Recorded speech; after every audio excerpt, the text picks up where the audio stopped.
Halo semuanya, jumpa lagi di channel Petani Ekspor. Hari ini saya sedang berada di belakang rumah, pegang koret karena mau bersihin rumput-rumput liar yang ada di dekat solar dryer ini. Mau tahu caranya? Kayak gini nih. Tinggal ditebas-tebas doang biasanya, gini. Oke, ada pertanyaan dari teman kita nih tentang permodalan ekspor gitu ya. Bang, ini kita pemula, terus kita kan nggak punya modal ya. Kalau misalkan ada buyer, gimana soal permodalan? Kalau masalah permodalan, ini gambaran aja ya teman-teman ya. Gambaran aja. Soal permodalan itu ada beberapa opsi yang bisa teman-teman lakukan.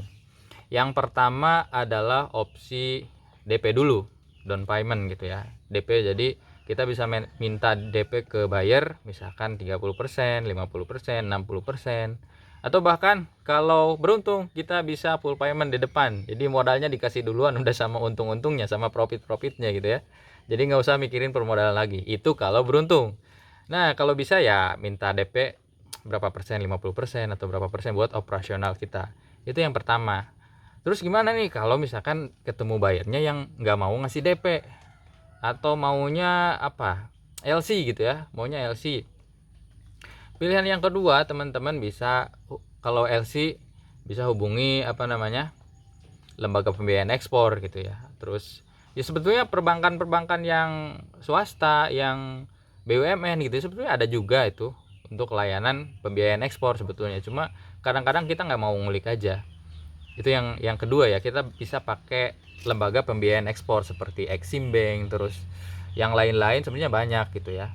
Atau bisa kalau punya apa ya, kalau punya saudara yang punya gitu ya untuk ngasih modal, atau teman-teman bisa gotong royong juga kayak gitu. Yang penting teman-teman bisa meyakinkan nih apa namanya, PO-nya ada, terus apa namanya, ini bukti LC-nya ada gitu, yang kayak gitu-gitu, terus validasinya benar gitu. Jadi mereka sebagai investor nggak ketakutan uang mereka hilang. Itu yang kedua ya. Pertama tadi bisa pakai DP dulu atau bahkan full payment gitu ya. Terus yang kedua bisa pakai lembaga pembiayaan ekspor. Terus yang ketiga nih, kalau nggak ada dari lembaga pembiayaan ekspor, kita bisa mengajukan apa ya, pinjaman periode gitu sih. Jadi saya pernah berapa kali, mungkin ada 3-4 kali gitu ya, pinjam ke BRI. Jadi pinjamnya itu periode, biasanya saya kasih buktinya itu, bukti untuk validasinya itu purchasing order sih, PO. Jadi kita bisa pinjam ya puluhan juta atau ratusan juta. Kemarin kita pinjam ratusan juta ya, ratusan juta. Jadi periodenya itu saya pinjam 3 bulan. Jadi dalam jangka waktu 3 bulan nanti dikembalikan beserta dengan bunganya gitu. Kalau ada yang berapa, 25 juta itu kalau nggak salah cuma berapa ratus ribu, 500 ribu kalau nggak salah itu bunganya. Terus yang 60 kurang lebih 2 jutaan. Terus yang 100 juta kemarin tuh berapa, 4 jutaan.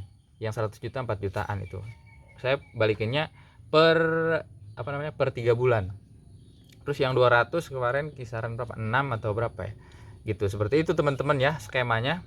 Jadi teman-teman bisa tuh ngajukan permodalan yang jangkanya pendek atau periode. Jadi saya udah pakai beberapa kali itu buat order yang lokal juga, terus yang ekspor juga gitu ya.